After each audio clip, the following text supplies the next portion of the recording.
May himbing yung ating mga bake. 3, 4, 5, 6, 7, 8, 9, 10. Okay, 30 pa sila. Ngayon, i-inject tayo ng iron dex.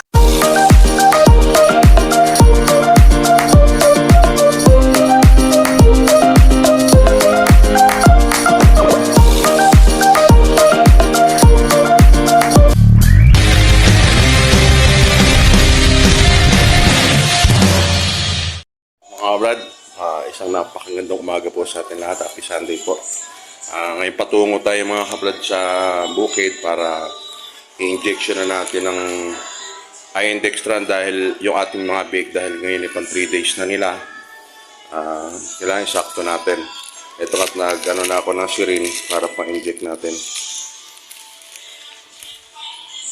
Ngayon yung ika 3 days ng ating bake. Kaya obligado nating injection na ng iron dextran.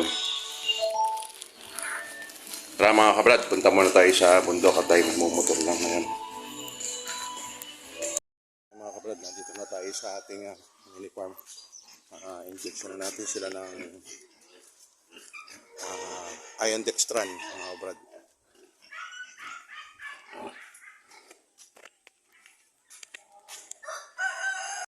May himbing yung ating mga bake. 3, 4, 5, 6, 7, 8, 9, 10. Okay, 30 pa sila. Ngayon, i-inject tayo ng iron dextran. Ito mga kabrad. Marami pa tayo. Dahil 3 days nila ngayon, ito yung inject natin sa kanila.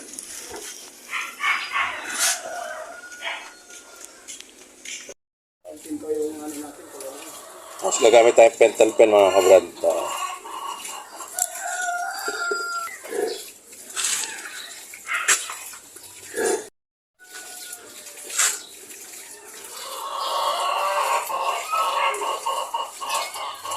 Katulad dyan sa bisita eh.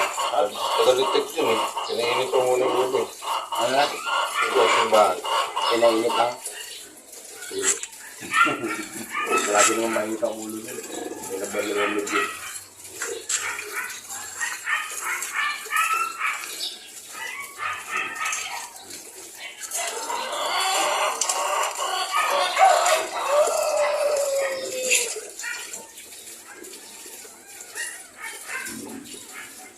Ang ko kasi puro sakto gagawin natin. Yung saktong araw ng pagpapakuna, gano'n.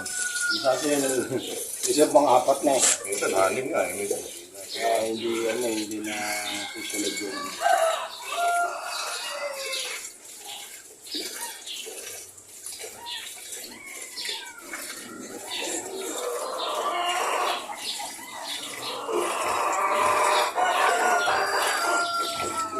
Sabi ni Mimo, hindi raw sa pinampleto. Wala na yan, hindi na magbabago yung hero.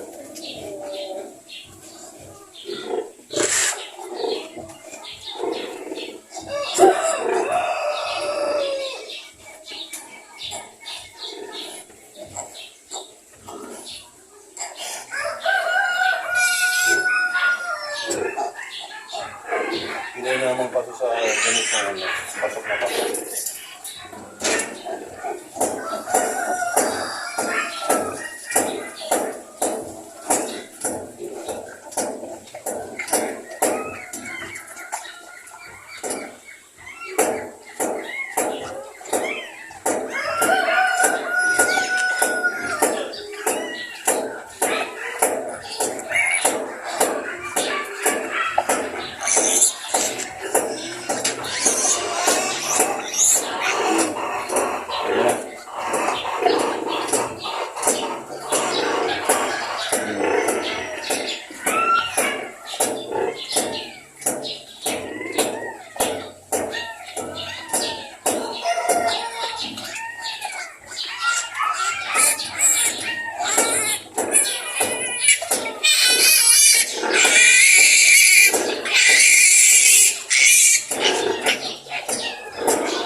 Ano pala nga, dalmisa na.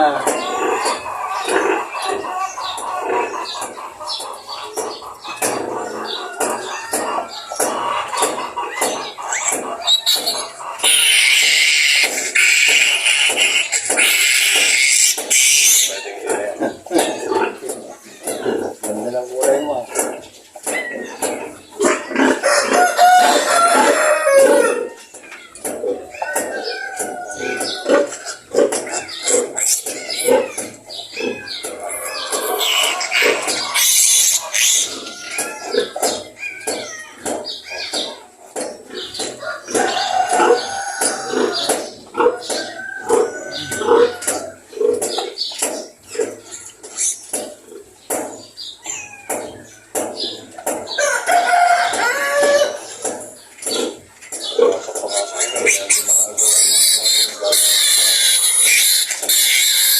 Mga kapana. Ipapagawa rin mo.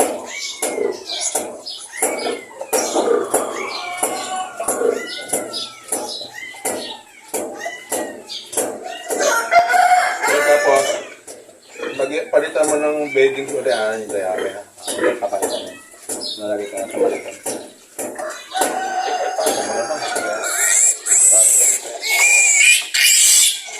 Hindi sa tayan.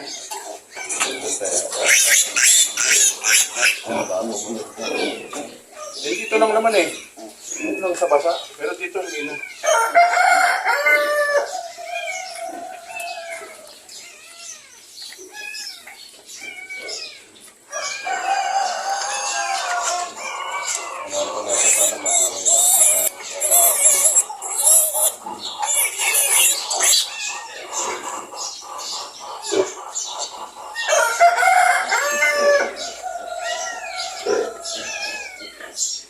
Well, pakakainin mo na si, si Stephanie ng hayop. Kawawa yung niya. Hindi, kakain mo na. Kinakain ko na yun. Kahit pigs, yung kasi yung breeder, yun. Hindi kanina, kinakain. Ito, well pala, pinainom mo ng gamot? Hindi. Kailangan pala tinatanggal yung Oo. Tanggalin yun. Sasama mo sa konting pigs muna. Kahit takot Inan niya. Hindi kinain? Hindi niya kinain. Nakita ko. Binalbod ko sa page. Pinapay natin Tatlo? Dalawa sa isang niya. Dalawang bibili pa ako bukas. Parang yung isa parang ibang pangalan. Hindi, yan? Dito yan sa inahin. Ha? Dito sa inahin yan. Inahin? Yan yung... Ano yung para sa inahin? Yung isa, yung malunggay. Malunggay. Siguro na. Dalawa kasi pinainom ko doon. Yung magkaiba. Hindi ko na kung si Kapo Yung malunggay parang dito sa inahin. Hindi, naglaga na. Lumingi ako kay Same. Malunggay. Kaya na kayo gawin?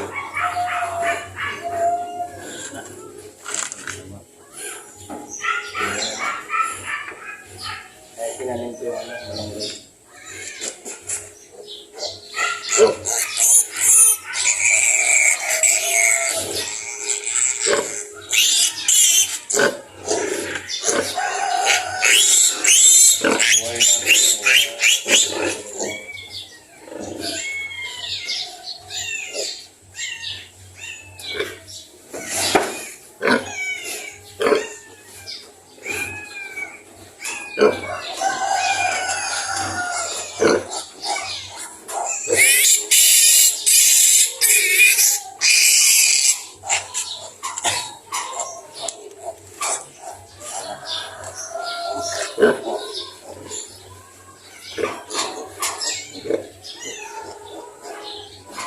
Sana.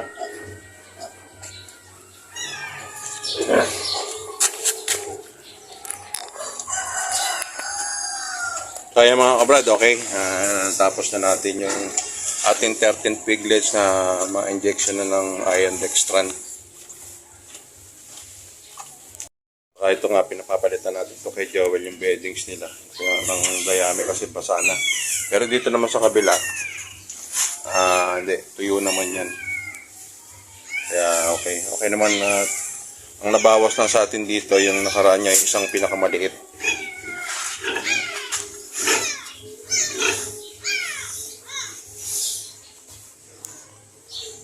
Masusunod naman natin dito mga kabrad na mga anak nga itong si 13.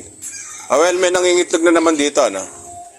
May bago na naman tayo mga kabrad na kasi, ayun, nangitlog na nga. Meron na siyang isa.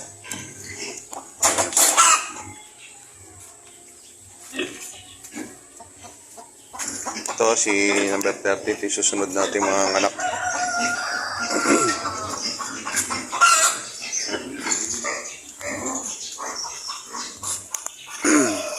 Ayan mga kabrad. Tapos well mamaya, ang iyan mo lang, pakainin mo rin ng Madre de Agua. Mga dahon. So ngayon mga kabrad, yung update natin dito sa ating bagong panganak. Dahil pag 3 days na nila, na-injection na niya natin sila ng iron dextran. Kung obserbahan mo, okay naman ang mga ating mga biik. Masisigla naman. Masisigla ang ating mga biik ngayon. Kaya nga ano namin ni Joel, mabuhay itong 13 na to. Para kahit paano makabawi-bawi tayo dun sa mga ito kasi, itong si number 16. Bali, pangatlang landi niya na to. Kaya doon pa lang, dugi na tayo dun sa araw na kinain niya ng 20 days. Bali, pumatak ng 40 days yung kanyang walang hindi siya nagbuntis. Ibig sabihin, yung 40 days na yung kain lang siya ng kain. Pero dapat nun, within 5 days, naglandi na siya. Tapos, inject tayo ng AI. At na tayo ng 114 days. Kaya lang, ang kaso ang nangyari, pagka-inject natin ng 6 days ng kanyang paglalandi, parang hindi siya tinamaan hindi siya nagbuntis. Naglandi uli siya ng another 20 days. Tapos, in-injectionan uli natin. Tapos, tsaka uli, pagdating uli ng 20 days, naglandi na naman. Ito nga yung huli. Kaya, doon pa lang, doon na isa sa mga kinalulugin ng mga may alagang baboy na inahin na ganito. Yung panahon na hindi nagbubuntis yung ating mga inahin. Kaya mas mahalaga talaga na tutukan talaga yung, kaya lang talagang mayroong ganong kaso na kahit naglandi na siya at na AI mo, hindi siya nagtutuloy, mayroong ganong talagang pagkakataon. Kaya yun yung naging natin dito. Ito bali pangatlong AI.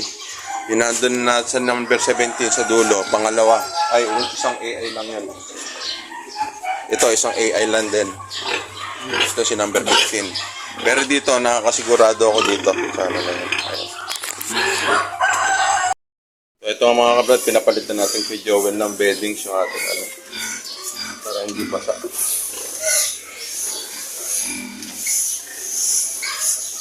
Importante ito mga kabrad sa mga biik, lalo na pag ganyang dito yung drinker niya, laging ginagamit niya itong ating inahin. Tumataksak yung tubig dito, Pero ito naman, meron mga plastic to sa ilalim, kaya lang mas dinoble namin ni Joel para mas okay yung niya. Para yung tubig nag-absorb, tumatakbo doon sa likod.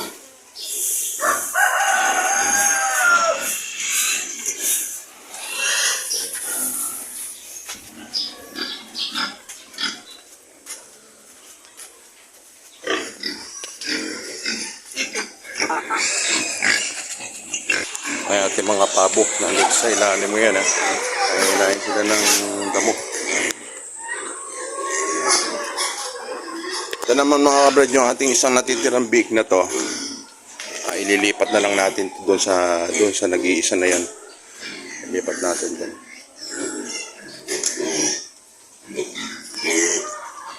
Yung mga inay natin, ito yung kumbaga, ito yung nagiging katsaw natin dito sa ating mga inahing dito. Kaya yung ating mga inahing manok, malalaki na yung kanilang maging sisiw.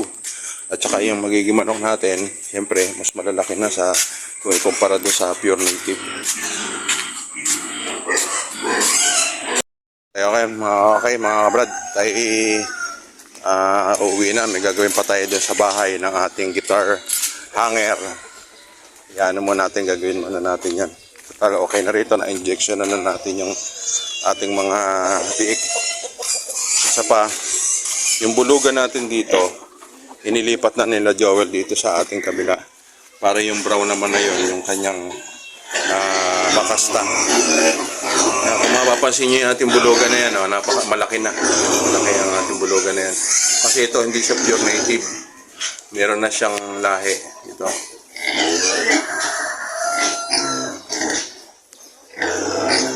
Ganda yung ating bulugan na yan.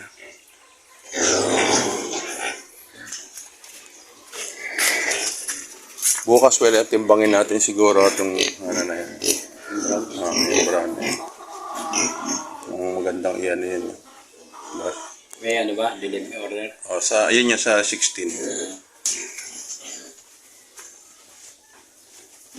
Tapos yung meron sa natin sa Christmas party namin doon. Meron.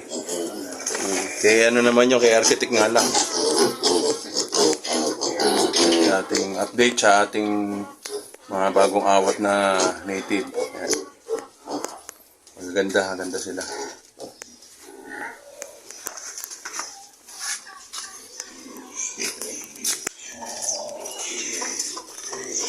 Ito. Parang ito umahalimhim na yung manok na yon. Parang umahalimhim na yon, no? Hindi, yun nga yung sa ano eh. Sa? Yung sa gilid ng creek eh. Yung Besang Creek, meron ba? Yun, sa yung yung lang kung anong baldo sabi ni Kano. Saan dito? Dito. Meron tayo dito kasi yung isang manok na ng itlog dito sa may gilid ng kalsada.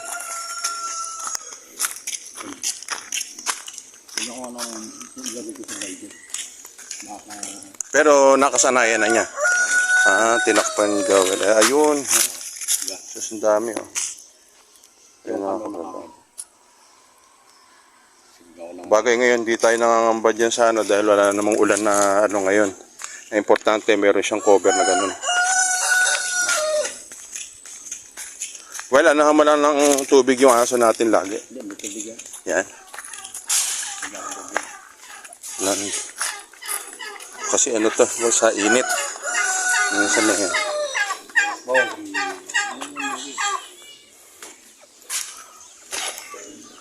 Okay, check lang natin yung mga sisiyo natin na iuwi sa bahay pagka siguro bukas na lang siguro mga kabrad.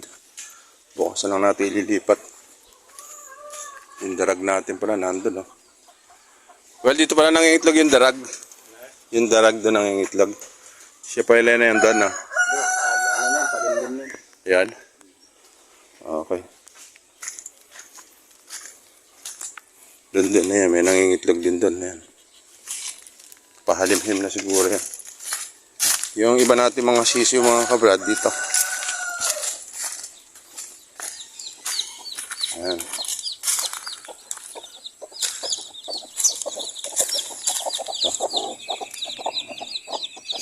Meron kasi tayo tatlong inahin dito na namisa. Ito. Kaya nagpupunta rito. Ha? Pag kukunin natin itong mga kabrad na natin sa bahay, ilalagay sa brooder.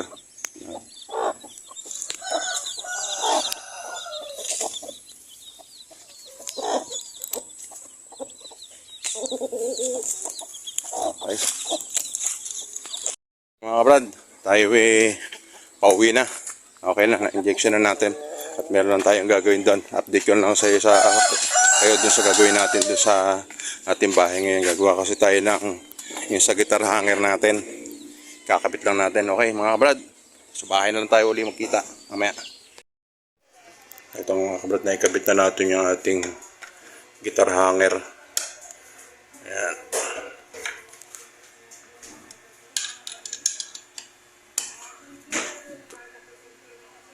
Okay, delay na. So dito natin mga kabrad lagay yung ating guitar hanger dyan. Para pag nakaupo tayo dito, at least kahit pa paano, nakakapag-practice. Yan. Yan siya. Testing natin yung ating gitara. So ayan, okay na mga kabrad. Ito na siya. Sa sentro lang natin. So